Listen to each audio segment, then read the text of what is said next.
These cars don't say, "I made it." They scream, "I financed a mistake." The automotive market isn't just filled with vehicles, it's infested with financial predators wearing luxury badges, waiting to devour the bank accounts of status chasers who can't tell the difference between prestige and catastrophe. These aren't just unreliable cars, they're financial suicide notes with fancy emblems engineered specifically to separate the image-obsessed from their money. What makes these automotive con jobs truly criminal is how they target a specific weakness: the desperate need to look successful without the bank account to back it up. That German sedan isn't a luxury vehicle, it's a costume you're wearing to a party you can't afford to attend. That Italian sports car isn't an asset, it's evidence of financial illiteracy wrapped in sexy sheet metal. For every person who pulls up in one of these bargain luxury vehicles thinking they've outsmarted the market, there's a mechanic somewhere already pricing their kids' college tuition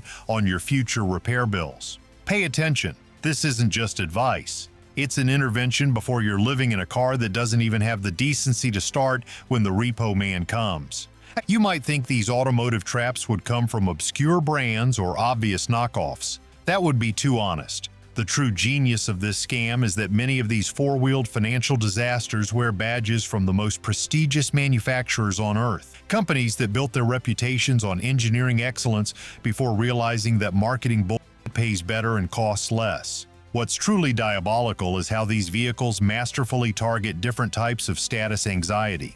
Former flagship sedans for those who confuse size with success. Italian beauties for people who think exotic sounds equal accomplishment. Tech-loaded models for those desperate to appear forward-thinking. They're not cars. They're psychological profiling tools designed to identify and exploit your specific variety of insecurity. The most damning truth? The people you're trying to impress with these vehicles aren't fooled for a second. Actual wealthy people can smell the desperation on you like cheap cologne in an elevator. That depreciated luxury car isn't earning their respect. It's confirming their suspicion that you make terrible financial decisions and are one missed paycheck away from moving back in with your parents. Which specific vehicles represent the most perfect combination of seductive exterior and mechanical nightmare? What ticking financial time bombs lurk beneath those prestigious badges and sexy curves? And most importantly, how can you avoid becoming the next victim parked by the side of the road, watching your status symbol being loaded onto a flatbed truck while your date calls an Uber? Let's examine the 13 cars that look expensive but are actually cheap junk with expensive consequences. Group 1. The Italian tragedies. Beautiful junk. They look like Ferraris. They brake like Fiats. They're the automotive equivalent of dating a supermodel with a severe personality disorder. Gorgeous to look at until the crazy emerges and burns your life to the ground. Maserati Ghibli. The Ghibli is what happens when you put Ferrari noises on a Chrysler budget and pray nobody opens the door. That exotic-sounding name doesn't describe the car. It describes the sound your wallet makes as it hemorrhages money. The Trident badge says "Sophisticated European," while the Dodge Dart window switches scream, "I've made terrible decisions." This isn't badge engineering, it's identity fraud. At $15,000 to $18,000, these Italian bargains litter used car lots like financial landmines, waiting for the financially illiterate to step on them. The salespeople don't see customers. They see victims who haven't realized they're about to pay for the dealer's next vacation, one repair bill at a time. The engine isn't an engineering masterpiece, it's a sludge production facility that occasionally also propels the car forward. The electrical system isn't complex, it's vindictive, seemingly designed by engineers who had a personal vendetta against the finance department that cut their espresso budget. This isn't the official car of success, it's the official car of people who lease watches and rent vacation photos for Instagram. It doesn't announce your arrival, it broadcasts your desperation. Everyone knows you bought it used, and everyone knows exactly why it was so cheap. The only thing depreciating faster than the car is your reputation every time you have to explain why you're taking an Uber to work again. 2. Alfa Romeo Giulia, early 2017 models. God created the Giulia in a moment of cruelty, giving it the face of a supermodel and the reliability of a dollar store lighter. This isn't a car, it's automotive Stockholm Syndrome wrapped in Italian sheet metal. You'll fall in love with something that abuses you daily, defending its behavior to friends and family who can see the toxic relationship more clearly than you can. It's not always like this, you'll explain, as the tow truck driver helps you load it up for the third time this month. The early models didn't just have problems, they had vendettas against their owners. The electronic gremlins aren't bugs, they're family members who'll be with you longer than your significant other. The infotainment system doesn't fail. It takes mental health days more frequently than you do. The check engine light isn't a warning. It's the car's primary form of communication. At under $15,000, it's cheaper than therapy, which is convenient because you'll need both. The dashboard isn't displaying vehicle information, it's conducting a light show to distract you from questioning your life choices. The battery doesn't just drain, it actively commits suicide rather than spend another day powering this beautiful disaster. You don't own this car, you're just funding its ongoing psychological warfare against you. It's not transportation, it's a beautiful disease with leather seats and an Italian accent that whispers, "I'll be better tomorrow," every time it leaves you stranded. 3. Fiat 124 Spider, the Fiata. Imagine taking one of the most reliable cars ever made, Mazda Miata, letting Italians replace the engine and acting surprised when it all goes wrong. This isn't engineering, it's sabotage. Fiat looked at the bulletproof Miata and thought, you know what this needs? Our temperamental turbo engine and electrical system. It's like replacing your faithful Labrador's brain with that of a neurotic Chihuahua and expecting the same loyalty. It looks like a baby Porsche but maintains like a fully grown nightmare. The turbo lag isn't a performance characteristic. It's the engine contemplating whether today is the day it sends you walking home. The oil leaks aren't defects. They're the car marking its territory in your garage. The water pump doesn't fail. It retires early with a generous severance package funded by your credit card. They took Japanese reliability and added Italian drama. The worst trade deal in the history of trade deals, maybe ever. It's not a sports car. It's a cautionary tale with a convertible top. Each time you press the start button, you're not beginning a drive. You're rolling dice on whether you'll reach your destination or be explaining to your boss why you're late again because your Italian sports car is having another emotional breakdown. Group 2. The Depreciaton Disaster. Former flagships. These cars used to cost 6 figures. Now they cost 5. This isn't depreciation, it's financial freefall with a luxury badge attached. They're not pre-owned, they're pre-ruined. 4. BMW 750 Li, 2009 to 2014. The N63 V8 engine isn't just bad, it's BMW's apology letter to Mercedes for decades of actual engineering. This flagship sedan hasn't aged, it's decomposing in real time. At $15,000, you're not buying a luxury vehicle, you're adopting a terminal patient with expensive taste in medications. The customer care package wasn't a service program, it was automotive hospice care disguised as customer appreciation. The twin turbos don't just fail, they commit ritualistic suicide in sequence, ensuring maximum financial damage. The oil consumption isn't a design flaw, it's BMW's subscription service before subscriptions were cool. That's just how they are, isn't an explanation. It's what battered spouses say about their abusive partners. Each warning light on the dashboard isn't alerting you to a problem, it's introducing you to your new monthly bill. The iDrive system isn't outdated, it's antique technology with modern repair costs. The engine doesn't need service. It needs exorcism by a mechanic with degrees in both automotive repair and theological studies. If you buy a cheap V8 7 Series, just send your mechanic's kids to college directly and cut out the middleman. It's not a luxury sedan. It's a masterclass in poor financial decisions with adaptive headlights and soft close doors. 5. Jaguar XJ, 2011 to 2015. Nothing says I've made it quite like a British luxury sedan. Nothing says I've lost it all like the repair bills that follow. For $12,000 to $16,000, you get a car that looks like old money but hemorrhages new money faster than a drunken gambler in Vegas. The air suspension doesn't just fail, it surrenders, waving a little British flag as your car belly scrapes into the service department. Each corner doesn't just cost $1,500, it costs exactly as much as your monthly rent, which is a coincidence you'll begin to question after the third corner collapses. The cooling system isn't engineered. It's a practical joke with plastic pipes that crack faster than jokes at a celebrity roast. When those pipes fail, your engine doesn't overheat. It commits ritual suicide while humming "God Save the Queen." The electrical system isn't complicated. It's vindictive, shutting down critical functions as revenge for that time you complained about the fuel economy. The wood trim doesn't just look expensive, it costs expensive when you have to replace entire panels because a single piece cracked. The leather isn't aging. It's divorcing itself from the foam underneath in a separation more dramatic than a Hollywood power couple. It looks like you own a bank, but you'll need to rob one to keep it running. It's not transportation, it's a financial sinkhole with a British accent and parking sensors. 6. Mercedes-Benz S-Class W221, 2007 to 2013. Mercedes didn't build a car, they built a financial weapon of mass destruction disguised as a luxury sedan. The airmatic suspension isn't a feature, it's extortion. Each corner cost $1,500 to fix, and they fail in sequence like dominoes of despair, specifically timed to collapse just after your warranty does. The system doesn't just leak, it weeps, both for itself and for your financial future.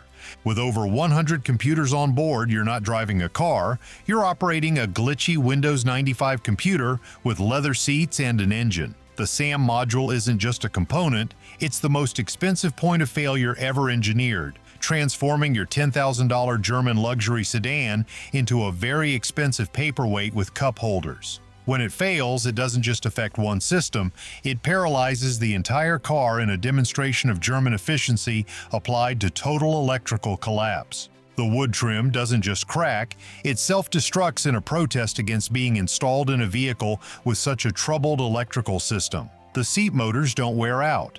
They commit synchronized suicide, usually during the first impression with someone you're trying to impress. There's a reason it's called an S-Class. The S stands for Savings Account Elimination. A $10,000 S-Class isn't a bargain. It's a trap with ambient lighting and soft-closed doors. The only thing luxurious about owning one is the premium pricing your mechanic charges because he knows you made poor decisions and will make them again. 7. Bentley Continental GT 2004 to 2006. Nothing announces I've made catastrophic financial decisions quite like a cheap Bentley. At $25,000, this isn't a luxury purchase. It's evidence that should be presented at your financial competency hearing. The W12 engine isn't powering the car, it's powering your mechanic's retirement fund. It doesn't burn fuel, it burns money, converting your bank balance directly into forward motion with alarming efficiency. When something breaks, the repair doesn't start at hundreds, it starts at thousands, then asks if you'd like fries with that. Labor hours aren't calculated, they're invented, with service procedures apparently designed by sadists who wanted to ensure maximum billable hours for minimum actual work. A $20 vacuum line doesn't cost $20 to fix. It costs $4,000 because German engineers decided it should live behind the transmission like a rare orchid that only grows in the most inaccessible places. The electrical system isn't complex. It's spiteful, shutting down random convenience features until your car operates with all the luxury of a 1990s economy car, but with none of the reliability. The air suspension doesn't wear out. It gives up on life, lowering your car and your social status simultaneously. It's not a car, it's a financial death sentence with a flying bee on the hood. The only thing more expensive than maintaining it is explaining to people why you thought buying it was a good idea in the first place. It doesn't turn heads, it turns your financial advisor's hair gray. Group 3. The posers. Looks fast, goes slow. Cars that try to trick you into thinking they are sports cars when they're actually theatrical props with engines. Sometimes. 8. Cadillac ELR. Cadillac took a $35,000 Chevy Volt, added pointy bits, doubled the price, and called it luxury. Then they acted surprised when it failed. This isn't a car, it's a $75,000 question nobody asked. It looks like a stealth fighter but performs like a paper airplane. The powertrain isn't slow. It's philosophically opposed to hurrying, reaching 60 miles per hour with all the urgency of a DMV line on the day before a holiday weekend. The interior doesn't just have Chevy parts, it has the exact same parts they put in cars costing 1/3 as much, barely disguised with a layer of stitching that's less convincing than a cheap toupee. The infotainment system isn't just frustrating, it's vindictive, with a touch sensitivity designed specifically to register inputs from everywhere except where you actually touched. Now available for under $20,000, which is still $19,000 too much. Parts availability isn't just limited, it's theoretical, existing primarily in the maybe someday section of the dealer's inventory system. The hybrid system isn't aging, it's actively plotting against you, storing up electrical problems to release all at once when you're furthest from home. It's not a luxury coupe, it's the automotive equivalent of putting a Rolex band on a Timex and charging Rolex prices. It's the perfect car for people who want to look environmentally conscious while actually harming their financial environment beyond repair. 9. Range Rover Evoque First Gen. Victoria Beckham helped design it, which explains everything. It's a fashion accessory that occasionally functions as transportation. At under $10,000, it's less a bargain and more a punishment for not researching properly. You're not buying a luxury SUV, you're buying a life lesson with four-wheel drive and panoramic sunroof that will eventually leak directly onto the electrical system. The reliability ratings aren't just bad, they're Land Rover challenging themselves to new lows, like an Olympic athlete of unreliability going for the gold in owner disappointment. The turbocharged engine doesn't fail. It retires early with a generous severance package funded entirely by you. The transmission doesn't shift. It suggests, often incorrectly, what gear might be nice to try, like a waiter with terrible food recommendations. The infotainment system isn't outdated, it's archaic, operating with all the speed and precision of a drunk sloth. The interior materials don't wear, they disintegrate, transforming from premium to embarrassing faster than a child star's career. The electrical gremlins aren't bugs, they're features, providing an ever-changing driving experience where you never know which systems will work on any given day. It's not an SUV, it's a disposable camera with a leather interior. It doesn't go off-road, it barely manages on-road without something plastic breaking off. The badge doesn't say prestige, it says, I prioritize looks over literally everything else, including financial stability. 10. Chrysler 300, the Phantom. The official car of people who put Bentley grills on non-Bentleys and think they're fooling someone. This isn't badge engineering, it's identity theft. The exterior says luxury sedan, while the interior screams rental car special. The plastic dashboard isn't just cheap, it's an insult to petroleum products everywhere, creaking and groaning like an old wooden ship whenever the temperature changes by more than 3 degrees. The suspension components don't wear out. They surrender to the inevitable, creating a symphony of clunks that serves as the soundtrack to poor decisions. The engine doesn't consume oil, it devours it, treating manufacturer recommendations as amusing suggestions rather than actual requirements. The transmission doesn't shift, it argues with itself about which gear might be appropriate, eventually settling on one that's almost certainly wrong. It doesn't just say, I have bad credit, it screams it through a megaphone while throwing copies of your FICO score like confetti. The chrome trim isn't tasteful, it's excessive. Like jewelry on someone who can't afford the suit, it's accessorizing. The Bentley-style grille conversions aren't upgrades. They're the automotive equivalent of wearing a fake Rolex with the price tag still attached. Congratulations on your Phantom. Phantom quality, Phantom value, and Phantom good judgment. It's not transportation, it's a rolling credit report with chrome wheels and an inferiority complex. Group 4. The Tech Traps. Obsolete future. Yesterday's vision of tomorrow, available today at prices that seem reasonable until you calculate the cost of ownership, which requires advanced mathematics and a strong stomach. 11. Tesla Model S, 2012 to 2014. Early Teslas aren't cars. They're financial Russian roulette with 5 bullets and a 6-chamber revolver. At $15,000 to $20,000, you're not buying transportation. You're placing a bet that the battery won't die before your next paycheck. When that battery fails, the replacement doesn't cost more than the car is worth, it costs more than you're worth. It's not a repair, it's a life decision that will have you questioning every choice you've made leading to this moment. The door handles don't just fail, they trap you in an elaborate game of will I get to work today? Sometimes they extend, sometimes they don't.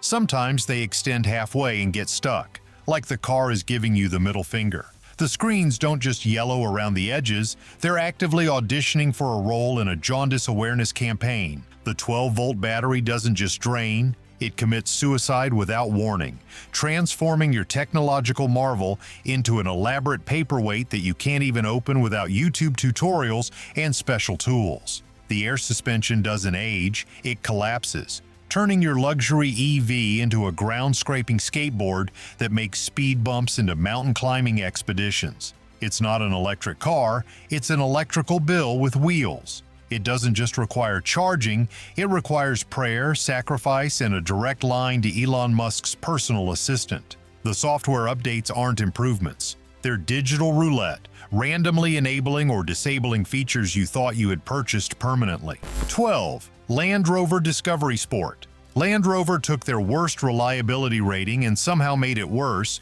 then had the audacity to put a premium badge on it. It's not the budget Rover, it's the bankruptcy Rover. At this price point, you're not buying a luxury SUV, you're funding a British conspiracy to separate Americans from their money more effectively than taxation without representation ever did.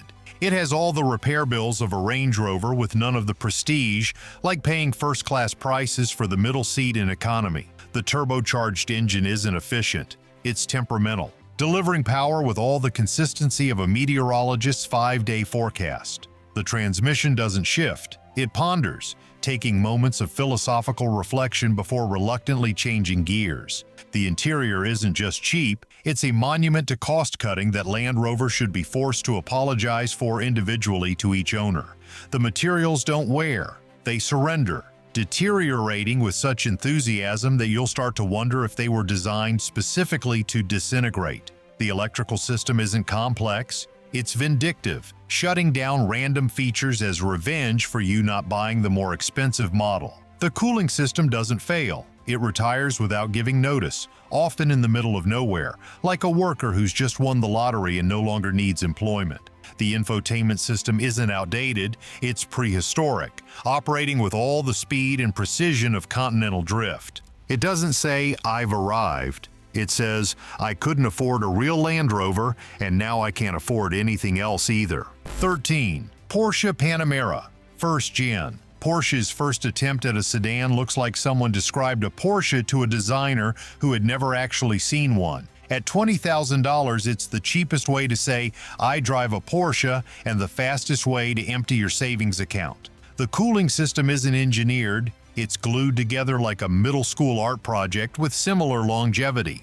The pipes don't leak, they catastrophically separate, dumping coolant faster than your bank account dumps money. The air suspension doesn't just fail, it collapses like your financial future after the repair bills start arriving.